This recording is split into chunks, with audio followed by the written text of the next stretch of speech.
things that have been happening around the quarter, and it kind of becomes like a forensic psychologist. Yeah. That sounds like an interesting direction. It's a really cool direction. The first 3 episodes I'm so excited about, and I just feel like this is, Cammie, the first season she went through a lot of traumatic stuff. She lost family, she lost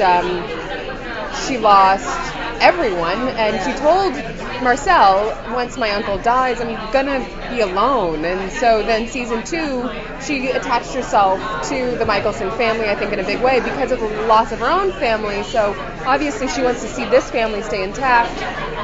And now I think season 3, she realizes very much that, okay, the healing process is the healing process. I need to move on. I need to set boundaries from the Michelson family, from especially Klaus. And within those boundaries, she sort of finds her own place in New Orleans.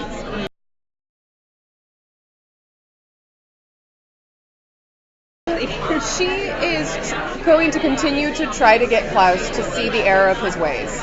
And I think, I was just talking to Michael Narducci, who's our brilliant executive producer, and he said, I think Cammie goes to bed at night trying to figure out how she can help save Klaus. And by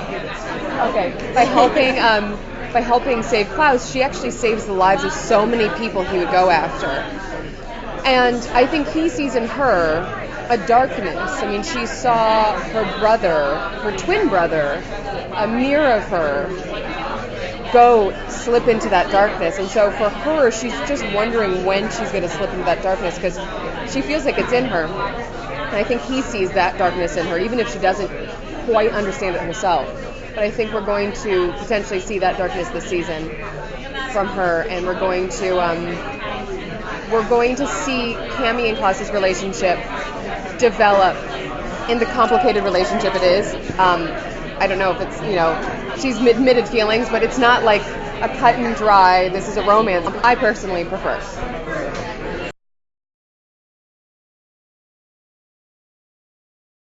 Certainly hope so. And that's the way that it seems as though that's a possibility with the direction that the writing is going in. But I think Vincent has a few things that could creep up for him. I mean, I think he certainly wants to have some sort of connection with Davina.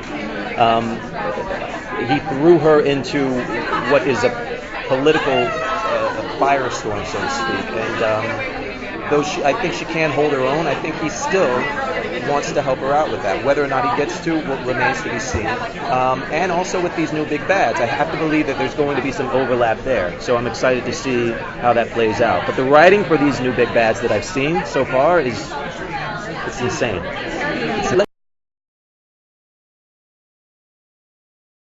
When I first got this gig, it was supposed to be 2 episodes, and this is why I say I just let the writers do their job, because it served me well this far, and it expanded beyond that, and it's just been such a blessing, because I went to drama school for 4 years, but in the year that I've been working with these guys and doing this work over and over every day, I've learned so much more than I could have learned just by studying it. So it's been a blessing. I'm so happy to be a student, and I'm loving the work that we're putting out for people.